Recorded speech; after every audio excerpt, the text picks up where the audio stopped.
Fireballs to get rid of that curse. Back turn stands finally with the overhead. Does a little bit quicker now. So he's still in range and doesn't get pushed out. Yeah, I love the micro movement to stay close. Nitro's cooking.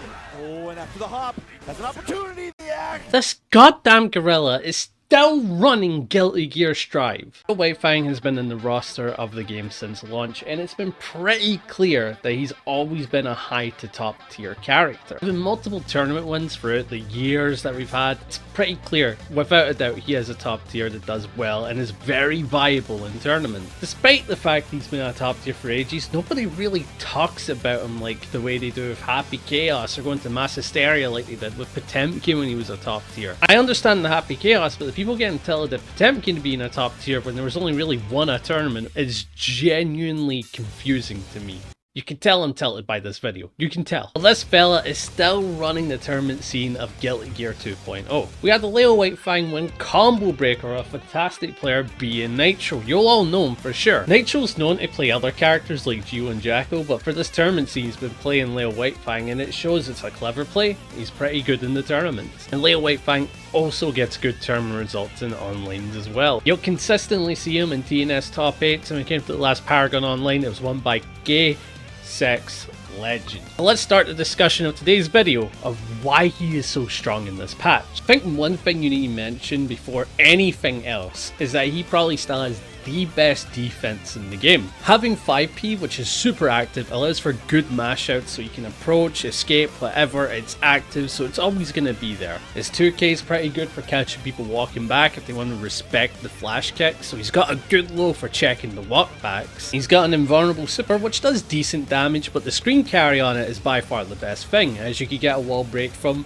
near mid screen, and that'll lead to hard knockdown. Now the tension won't be as great, but the hard knockdown with the meter, pretty good. And the last thing that makes his defense one of the best in the game is the flash kick. The flash kick is by far one of the best invulnerable tools in the game. Coming out at a decent speed and holding down to do up means it'll cover left-right options, so characters that rely heavily on mixes to do a left-right with no safe jumps will get flash kicked. And here's the thing about DPs. DPs and flash kicks got nerfed across the board, so they can't run Oki after being stuck in a pressure sequence, which is a good nerf. You should always go back to neutral after a DP or a flash kick. You shouldn't get a turn. But what makes it interesting is that some characters kind of have crappy DPs because of this change. If the last hit of their DP does not connect, it means that they could be punished on hit for using their DP. Sin and Bridget are prime examples of this. But the King does not need to concern himself with nerfs, as it is probably one of the most consistent DPs in the game. When they're close, you'll get the close hit, and if they're far away, you'll get the second hit, which leads to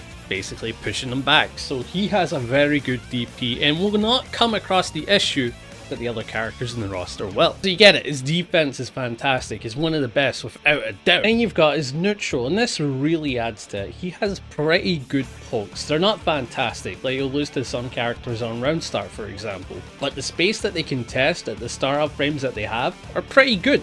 And they all carry dash momentum as well, so he's able to dash into the button, and if he gets a counter hit, it'll lead to some pretty good reward. 5K, 5H are prime examples of really good neutral, and with meter, 2D is a really good approach tool. Being able to hop over lows, being a low in itself, and with an RC that's either a turn or a combo, so can't go wrong. And if you want a low that's a bit more slower but less committal, he does have dash to it, so his normals are really good in neutral. He's got a fantastic set of neutral tools, and then you mix that with the fact that he has a fireball, both multi-hitting and very quick. It allows him to contest space that he can't be there for. His fireball's a great check into matchups like Bedman for example. Then he has the Lariat, which is another really good get in with meter. He's able to use it on combo confirms, and he's able to use it in certain distances for whip punishes. So neutral across the board is pretty good. I wouldn't say it's the best, but it's pretty solid. You can't go wrong with Leo Whitefang's neutral. Thus leads into his offense. If he catches it in neutral, then we go into what we would call the Leo Gorilla offense structure. I'm just saying shit. He has good stagger tools. Close slash is a pretty good one, able to go for that over and over again like most characters in the roster. Being able to go back and forth between far slash and 5H allows him to do stagger offense. It's a bit more creative. The opponent needs to think a little bit, as he could go right back to far slash and then another 5H. Loses to FD though, but it's still something he has. His 2S is a really good stagger low with pretty good recovery, allowing him to go into throw or even do a 5H. Point being, You gotta be on your toes with this 2S. He has one of the best throws in the game. It is up there. His normal throw is fantastic as it puts him into his back turn stance, which is the next talking point. Back turn leads to some of his best offense, and it's really, really good. Having a 5p that acts like a 6p and is really staggerable is fantastic. Having a low that's super staggerable is also really good. An overhead that you can make plus unblock by doing the stance cancel, and it's really fast. It's not unreactable, but it's quick. It's gonna catch you. He's got a guard crush tool if he wants to see if the opponent's asleep at the wheel. He has multiple tools to see whatever he wants. Are they blocking low? No, he does kicks.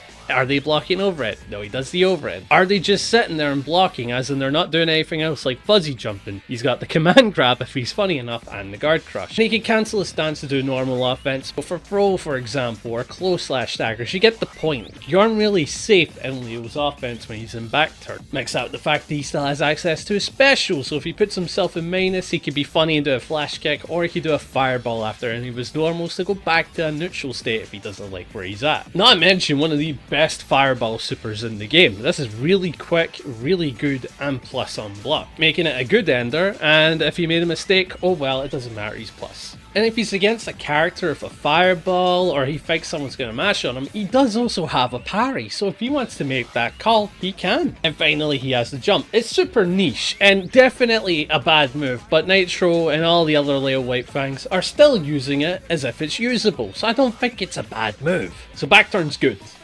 It's genuinely really good. It's one of the best offensive tools in the game, unless you go wild. And then you mix that with his matchups. Leo Whitefang does well into a majority matchups in the game. There's very few matchups that really challenge Leo Whitefang in terms of strength, because he's built to be consistent across the board. He can play neutral, he can play offense, he can play DP, and he's not the best at any of these aspects. If we want to talk about characters with the best offense, you might look towards a character like Potemkin or Nagoriyuki. You want to look towards a character with the best defense? Well, it's still him.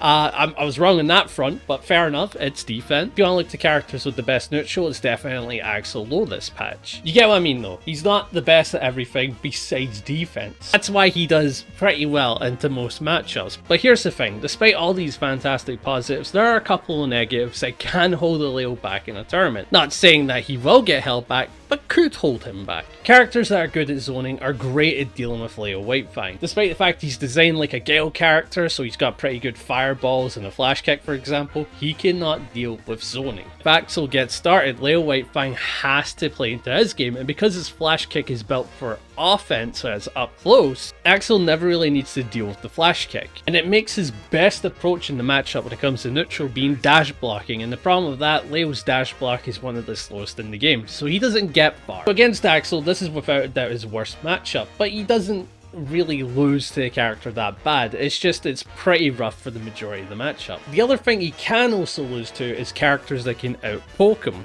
Potemkin is a very good example of this. Farslash is able to call out a lot of his grounded and aerial approaches. 2D is also really good at doing that. 5H is also a good counter to his fireball game plan, same with 6H. And the round start is in Potemkin's favour. Leo Whitefang needs to respect the round start of Potemkin. When it comes to characters that can outpoke him, they can make it very difficult for Leo Whitefang. I'm not saying that Leo loses to Potemkin, it's actually pretty even in terms of a matchup, but it's a fun matchup. This is one of my more favourite ones for sure. But you get what I'm saying. This character has a tough time against poking and zoning, but he does not lose, for the lion is ignorant and will win through any means necessary. Leo Whitefang in this patch is without a doubt a top tier and is going to be doing pretty well in tournaments to come. Am I upset that he's a top tier?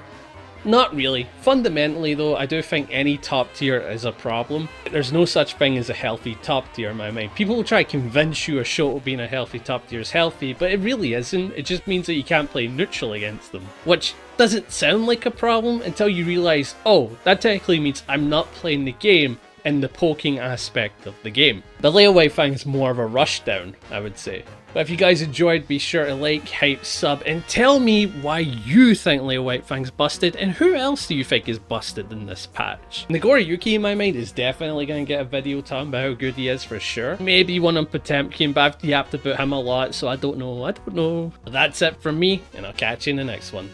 See ya!